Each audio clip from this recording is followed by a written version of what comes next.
An already great farm system will get even better on Sunday, Monday, and Tuesday. We'll give you our thoughts on the Mariners heading into the 2024 MLB Draft coming up here on the Locked On Mariners podcast. Colby, hit it.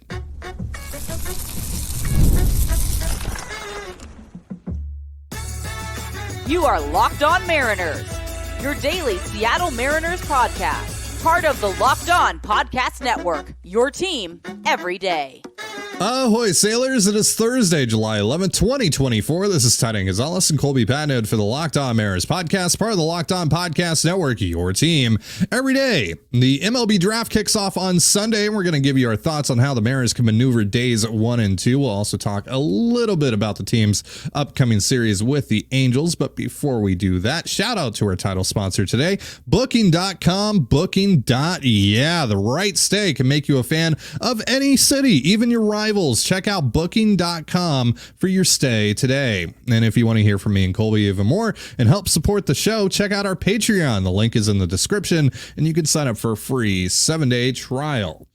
So, once again, the MLB Draft starts on Sunday. We're going to have Joe Doyle of Future Stars joining us next week to help break down. I think we're going to do that on Thursday to help break down the Mariners class once that's all solidified. And speaking of Joe Doyle, today on Twitter, he said that MLB front offices are gearing up for a crazy first half of the first round of this draft. So it's possible that the Mariners, who sit smack dab right in the middle of the draft order at number 15, could benefit from that craziness, and maybe a player who they really like that they don't think could fall to them at 15 ends up falling to them.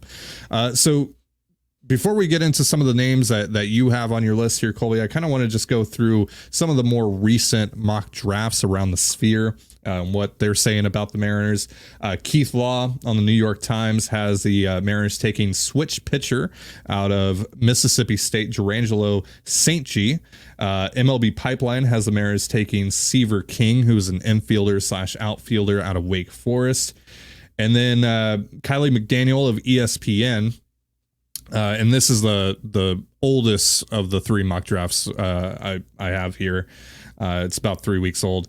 Has the Mariners taking Urias Savage, right-handed pitcher out of East Carolina, which is kind of the dream scenario, right, Colby? It is for me. Yeah, Savage is very, very good. Why is that the dream scenario for those that don't know about Savage? Yeah, he is a fantastic blend of size, stuff, control, command, and proximity to the big leagues. There is a non-zero shot that he could be helping you in your rotation as soon as next year, probably more likely 2026 is when he'd make his debut. But he has just mid-rotation written all over him with upside for more. Right this second, he has at least MLB average fastball, slider, and split. Most of the time, all three of those pitches are above average. The split is particularly effective. A big swing and miss pitch for him. So, we know that the Mariners, seemingly like guys who have fastball, slider, and split as their primary weapons. You look at Bryce Miller, you look at Logan Gilbert, you look at George Kirby. Savage is really good size too. There he still has a little bit of room to grow, not a ton more, but a little bit more to add some muscle and possibly pump up his velocity a little bit. It's still a really good fastball. He gets great value out of it right now. He pounds the strike zone with that pitch. He can throw it to all four quadrants. He is a very, very good starting pitcher who, again, could be major league ready a year from today. More than likely would make his debut sometime in 2026. And he's a guy who, kind of immediately jumps to the front of the list and gives the Mariners something that they don't have in their system right now, which is a starting pitcher with legitimate top of the rotation upside. I think he's probably going to settle in nicely as like a number 3 type. But it's hard to imagine that. Even if like disaster strikes, he's going to be a high leverage bullpen arm with the fastball and the split. So to me, he's like a number 3. It reminds me a little bit of Aaron Nola when he came out of LSU. Stuff's different and all that, but it's just that super high floor with actually, higher than we've seen ceiling out of him too. So yeah, just command, control. He knows how to pitch. He's got 3+ pitches right now. Possibility of a 4th well above average pitch coming too. And yeah, he's going to get to the big leagues really quick. He's going to be ready to go incredibly quickly, and it's just going to come down to whether or not they feel like they have to manage his workload. And again, when you're the Mariners and you're a run prevention built team, you kind of start looking ahead a little bit. You're probably not going to re-sign both Logan Gilbert and George Kirby. You're probably going to have to trade one of those guys at some point. You might have to trade Luis Castillo. You just kind of want to rebuild that pipeline so that you have this young pitching coming up in your system, like they did with Miller and Wu and Kirby and Logan. And Urias Savage is probably better than all four of those guys coming out of school. Logan, probably the closest to him, and Hancock. He's kind of the guy who gets thrown in here who's a little bit, I don't know. He's probably not as good as Hancock was in his sophomore year at Georgia, but he's better than Hancock was when the Mariners drafted him as a junior out of Georgia. So he would be I think you make a pretty strong argument. He would be the best pitching prospect this Mariners farm system has had a shot to develop. So last year's draft was very unique for the Mariners, with essentially having 3 first-round picks. This year is a lot more normal. They traded their only extra pick that they had in the Gregory Santos deal to the White Sox. So it's a normal, bonus pool money for them. It's a normal slate of draft picks overall. So how do you think they're going to attack this draft in general? It's hard to say. Like Joe said, there's so much uncertainty at the top of this draft. There are a few guys who the Mariners could go under slot with at 15 and try and essentially, get another first round pick by overpaying somebody in the second round. And, kind of like they did in their first draft with Hunter and DePoto at the helm 2017, when they went and they drafted Sam Carlson in the second and paid him first round money. They could try and do that again. They probably have to go under slot in the first to do that, instead of just going slot like they did with Evan White that year. Or they could just play it straight up. Or like, because Joe said there's, chaos at the top, maybe somebody that they're not expecting, like Bryce Rainier, falls to them and they're like, wow, like this was our number 3 guy on our board. Like, can we not take him here? No. I mean, he wants $4 million. Slot for this is 3.5 or whatever. So, I mean, do we want to try and save 500,000 somewhere else so we could pay for this guy? So yeah, a lot of this is going to be dictated by what happens in the first 14 picks. We've seen Seattle benefit from a crazy top 10 in the past with Kyle Lewis.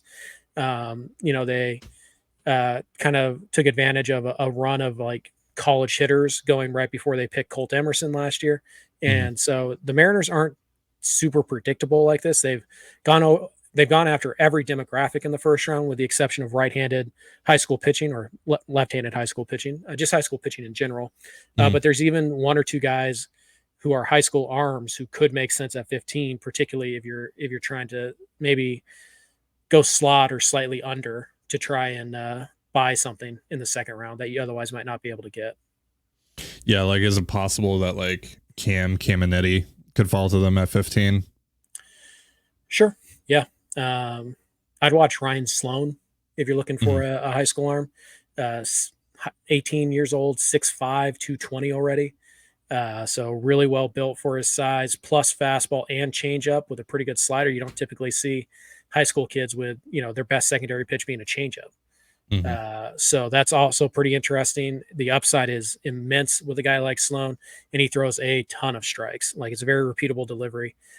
So he might not be done growing either. He might be able to put on more weight or more height, and the velocity might be able to go up. But again, he's already plus fastball changeup right now at 18, 19 years old, and a pretty good slider as well with front of the line size. So yeah, I would watch Ryan Sloan if they do go high school. And Sloan might be a guy that goes a little bit under slot or at slot. So that might be, instead of grabbing somebody who falls and paying over slot in the first round, maybe they go the opposite way and they still get a high school arm. So are there any other names we should keep an eye on at number 15? Sure. You mentioned Gerangelo St. G. Yep. St. G. Yep. Switch pitcher. He's a right-handed pitcher who can occasionally throw left-handed. Like, if you're going to develop him as a starting pitcher, it's going to be as a right-handed starting pitcher. He doesn't have to completely throw away the left-handed thing, but he's going to use it very sparingly, I would think. As a lefty, he is, 90, 91 with a pretty good slider. As a righty, it's mid-90s with good ride, high quality slider, and changeup that's flashed. It's above average. So command and control is a bit iffy, but you figure if he kind of focuses on one side over the other, you can help fix that. He's on the smaller side, so there's going to be a lot of Marcus Stroman comps just because he's 5'11", and he's a smaller guy like Stroman. Don't love that comp in particular, but I do get why it's there. I feel like he's a bit of an overdraft at 15, but if you believe that he can, if you focus him on the right side and you kind of refine all that stuff, then he could be better than he was in college.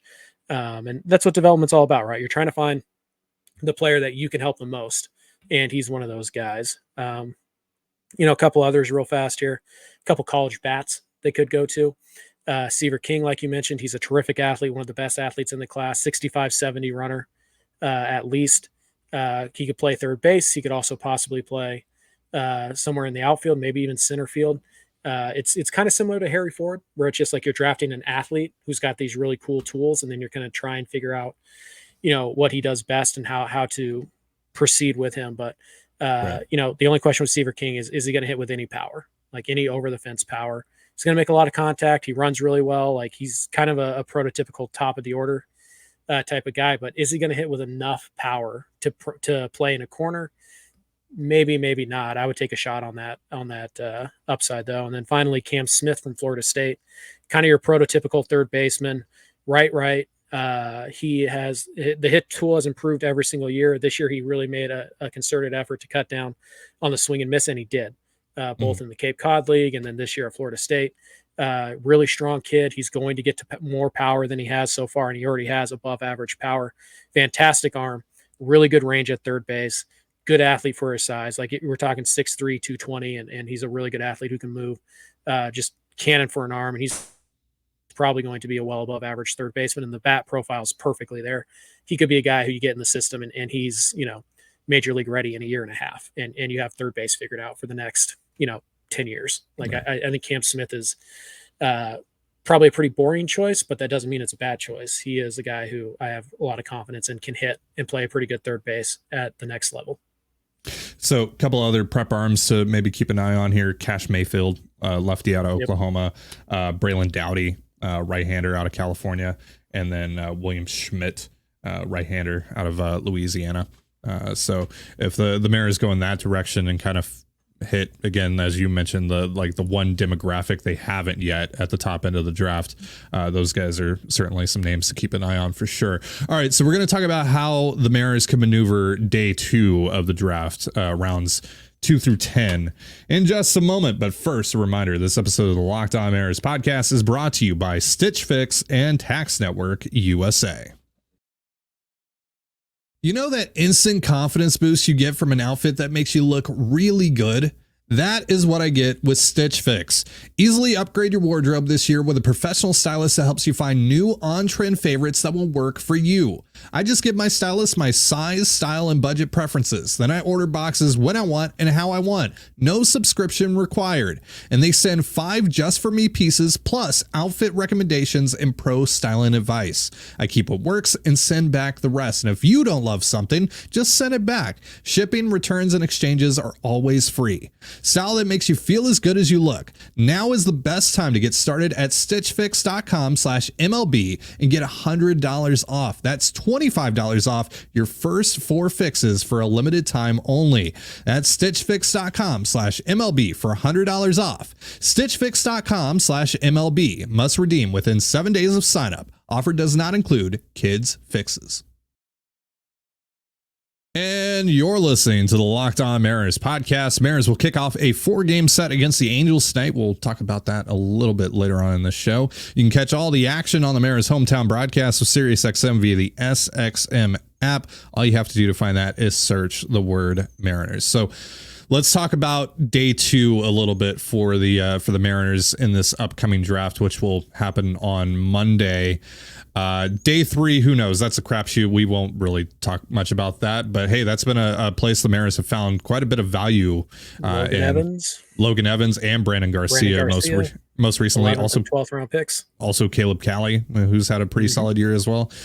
So they've found quite a bit of value on day 3. But Yeah, that's up to the Mariners scouting department to figure out, and not for us. So we'll leave it to them. All right, so let's talk about day 2, though, and specifically the second round. Like I mentioned, this is a normal draft for the Mariners in terms of draft capital. They don't have additional money. They don't have additional picks to use. So who do you think they could look at in rounds 2, 3, etc.? One guy that stood out to me is Luke Holman. He's a right-handed pitcher from LSU. 6'4", only 200 pounds, so there is room to add, more strength, which he kind of needs to add because the stuff is fairly average across the board, fastball, sinker, changeup, but he throws a ton of strikes, and there's almost certainly more in the tank in terms of fastball velo and and breaking ball potential there. Like I said, he throws a lot of strikes already. He's a good size. He's a pretty good athlete. And when you look at a guy who, pretty good college pitcher who throws the fastball a lot, throws a lot of strikes, but there is more in the tank to go get, that sounds like a guy the Mariners would probably target. That sounds like somebody they probably would have interest in. He's probably just a number 4 starter at the moment, but he certainly could, be more. And the Mariners have certainly gotten more with less.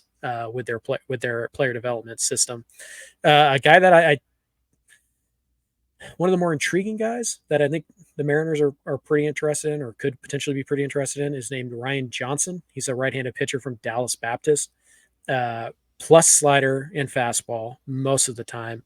Some of the best command and control in the entire class, 65-70 command and control from this guy. 10.79 K to walk ratio. From him. So he throws a ton of strikes. He already gets plus value out of the fastball. There's some inconsistency with the delivery in the arm slot that doesn't really impact his ability to throw strikes, but it will flatten out his stuff sometimes. So the stuff is a little inconsistent. The command and control is absolutely not. And when this guy's on, he misses a ton of bats and he will not walk you. This sounds like a Seattle Mariners second round pick to me. Just the ability to throw strikes and command the zone with your fastball, and you already have a secondary pitch you can do it with too. This is the guy the Mariners are going to be interested in if he falls to them in the second round, which is far from a sure thing. But that's a guy that I would be pretty surprised if the Mariners haven't scouted pretty heavily. By the way, real quick, we have some non-draft news that actually pertains to the Mariners a little bit here. Potentially one of their targets at the trade deadline, Cody Bellinger, has just landed on the injured list with a fractured left middle finger. So that could impact his availability and teams' interest in him at the deadline. Or it could make him cheaper. Yeah. Anyways, that's couple of arms that are going to be available on day 2. I think you never know. These guys might sneak into the comp round or whatever, money savers and stuff like that. But yeah, and then I have 3 bats that are pretty interesting. Kevin Bazzell, I believe is how you pronounce it. Bazzell. He's a catcher from Texas Tech. Can never have enough catching. He makes a ton of contact, like a lot of contact. Pretty good defender, probably about average right now, above average to plus arm. His swing is really flat. He doesn't generate a lot of loft, so power is going to be a big question there. But again, if you're an average catcher defensively and you do one thing well on offense, you have a really good shot to be an everyday catcher, or at least the primary catcher on a good team. And, while the Mariners have Cal and for now they have Harry Ford, you can never have enough catching in your system. And this guy, if he can hit 250, 260 with average on base and pop 10 home runs and 25 doubles, with average defense behind the plate, that's a really good player, and that's a player that's worth a second round pick. So keep an eye there. There is a shortstop from Louisiana Lafayette, Raging Cajun, I believe. Yeah. His name is Kyle DeBarge. That's a great name. Yeah, great feel for hitting, probably 60 grade hit tool on him, plus runner, 60-70 type of runner. Plays a really good shortstop, has a very good arm, can play third base if you need him to. Like, it is a legit defender up the middle in the infield. Again, plus athlete, really good feel for finding the barrel and all that. But he's 5'9", about $170, 175. So as you might imagine, his power output is not there. It's 35, 40 power. That's very fringe to be an everyday player unless you're going to be a plus defender up the middle and, give a little something offensively. And that's why he's a second round pick. If he had average power, he'd be a first round pick. Right. If he was, 6'1", 195, he'd be a first round pick. But he's smaller, so you're not quite sure how the power is going to play up. But again, great field for the barrel. He's going to hit line drives. He's going to get base hits. He's not going to strike out a ton. Really good runner, can create some havoc on the bases, and he can play second. He could play short. He could play third, and he's probably going to be well above average at any of those spots. So really interesting player there. And finally, kind of a fun one, Kavarius Tears. He is an outfielder from Tennessee. 6 foot, 200 pounds, very well built. He's lefty.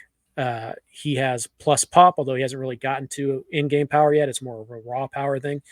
And that is more about a swing change that needs to happen. He needs to generate more loft. It's a very flat swing. He's going line drive, gap to gap, which is fine. That might end up being who he is, but it is what's going to push him down into the second round. It's a pretty good feel for a hit, though. He's at some point or another, he's probably going to be at least, league average bat across the boards, and there's a chance there for the power to really pop and push him over the top. He's probably going to end up being a plus right fielder. He has a great arm. But there are some who believe he can play center field, and he did play center field for chunks of this season for Tennessee, and he made a fantastic catch in center field in the College World Series finals. So go check him out on YouTube. There is a chance here that this guy is, hitting 20 home runs and playing plus defense, in probably in a corner outfield spot, but potentially in center field, and he's hitting 270, 280. Not a great base stealer. He does have above average speed, but it's kind of a building speed where he kind of has to get going before he can accelerate. It's not a quick twitch thing. It's more of just kind of a build up type of speed, but he's a fun player. Could see him being a David Peralta type of guy for quite a while. And there is more power there. Like I said, he's got to make a small swing adjustment. He's got to, fix the launch angle issue, but I feel like he's going to hit. I feel like even if he add some more power at the expense of batting average, pretty good shot. He's going to be 250, 330, 340, and then probably 400 to 415. Maybe if he really maxes out 450 with plus defense in right field, that's a pretty darn good player. Well, Colby, you and I love great baseball names, and you've already mentioned a few of them here, like Seaver King. Seaver King is one of them. Yeah. That's fantastic. Are there any other names you've seen that are just great baseball names? I mean, I don't think there's like a Gino Groover in this class. That was awesome. That's a great name. That's a great baseball name. Honestly, Urias Savage is pretty good. Yeah. For a pitcher, like I really like that one. Honestly, I feel like my list is pretty much like really great baseball names too, because like Kavarius Tears is awesome. There's JD Dix. That's a solid baseball name right there. But no, like there is no, how do you feel about Sawyer Farr? Sawyer Farr? Yeah. Solid. Not too bad, right? Yeah. Yeah, I like that. Yeah. Carson DiMartini. That's a good one. Thatcher Hurd. Oh, clearly, there's going to be a lot of shaken, not stirred puns there with DiMartini. Mm-hmm. Obviously, Thatcher Hurd, pretty good. Thatcher Hurd, yeah. But yeah, I feel like the number one is Seaver King. Like that is the best baseball name in this draft. Haven't gotten too deep down into the list, so there might be some random name out there that we haven't heard of, or that I haven't heard of yet. Maybe a couple Sawyers out there. How about Sawyer Stroh-Snyder? Sawyer Stroh-Snyder? Yeah. That's a name. Yeah. That is certainly a name. So yeah, there's some, but there is no like Gino Groover. Yeah. I would say the closest thing to Gino Groover we have this year is probably Seaver King. Seaver King is great. That's like a perfect baseball name. Mm-hmm. Seaver. He needs to be, obviously, yeah. He needs to be good. Like we as baseball fans collectively need Seaver King to be good, because that's just such a great name that cannot be wasted. We cannot allow that to be wasted. It's no Utah Jones, but like that might be the best name of all time. Yeah. Sad it didn't work out for anything, but Utah Jones, like holy Utah cow. Jones, Patrick Frick, some great names the Mariners have brought in. Utah Jones, the best name in Mariners history for a baseball player. I mean, like, it's hard to be like, no, it's Ken Griffey Jr. Like, yeah, we get it. Obviously. He made the name great though. Like a baseball player named Ken, whatever. A baseball player named Utah. Ooh, It's pretty now solid. we're cooking. Now It's we're pretty cooking. solid. Seaver. I mean, ooh, yeah. Yeah, that's pretty solid. But yeah, I do like you Savage for a pitcher. Just like, whew. Like, yeah, there's a lot of. I could see Dave Sims right now. He's still doing his thing in 2026, 2027. Like, oh boy. Yep. Dave will have a good time with that one. So it's going to be a very interesting draft for the Mariners. But at the end of it, an already great farm system is going to get even better. And this comes at a perfect time because, it seems like they're going to go big game hunting here in the trade deadline and deplete some of their high end talent. But here, this is why we've talked about, over the last few weeks, like, don't be afraid to trade some of your better prospects. Cause look, you've got another draft coming. You've got the international signing period coming up soon as well. Like, you're going to be able to replenish. And so this weekend, the Mariners are going to be starting that process. So we'll see how it goes. And again, we'll have more content for you around the draft after it's all over and done with next week. Now we'll get an expert on here to tell you about him too. Right. Now let's switch gears here and talk about the current Mariners team, which is going to Anaheim tonight to start a 4-game series with the Angels. We'll talk a little bit about that series, the last series of the first half, essentially, for the Mariners in just a moment. But first, a reminder, this episode of the Locked On Mariners podcast is once again brought to you by Booking.com as well as GameTime. With summer travel heating up, especially travel for baseball games, it's time to explore those U.S. cities you've always secretly wanted to learn more about. Yes, I'm talking about your rival cities. With hotels, bed and breakfast, vacation rentals, resorts, and so much more on Booking.com, you might just find your perfect stay, even in your baseball rival city. Even a Mariners fan can have a great time down in Houston, whether you're watching Cal Raleigh hit one into the Crawford boxes or chowing down on some authentic Texas barbecue. Maybe you're doing both at the same time. From hotels that look over stadiums to family-friendly resorts, Booking.com has so many choices across the U.S. for your summer travel this MLB season. The right stay can make you a fan of any U.S. city, even your rivals. Book today on Booking.com on the site or the Booking.com app. GameTime is now an authorized ticket marketplace of Major League Baseball, which makes getting tickets even faster and easier. Prices on the GameTime app actually go down the closer it gets to first pitch, and I get to see the view of every seat in the house, so I know exactly what I'm buying. GameTime's last-minute deals give you up to 60% in savings buying last minute for sports, music, comedy, and more. And to avoid any surprises at checkout, you can turn on their all-in pricing to see the full cost, fees included. Take the guesswork out of buying tickets with GameTime. Download the GameTime app, create an account, and use the promo code LOCKEDONMLB for $20 off your first purchase. Terms apply. Again, create an account and redeem the promo code LOCKEDONMLB. That's LOCKEDONMLB for $20 off. Download the GameTime app. Last minute tickets, lowest price guaranteed. And you're listening to the Locked On Mariners podcast. It's time to talk about the Mariners' upcoming series with the Angels, which, of course, you can catch all the action of on the Mariners' hometown broadcast this weekend with SiriusXM via the SXM app. All you have to do to find that is search the word Mariners. Tonight, it is Luis Castillo against Jack Kohanowitz, who is making his major league debut, third-round pick in 2019. So what are we thinking, Colby? 10 strikeouts, 6 2/3, scoreless, one unearned run.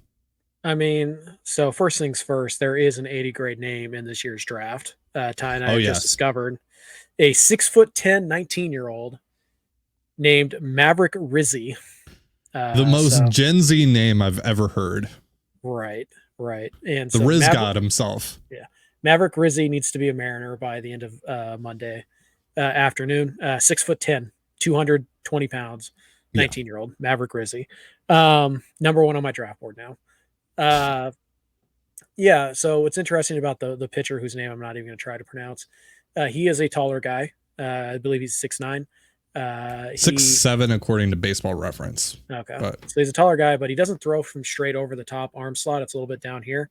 So there's some deception there. The fastball isn't like electric, but because it's thrown from kind of a weird arm angle, like it gets on you quicker than it looks. So it might only be 93, 94 on the radar gun tonight, but it's going to look 96, 97.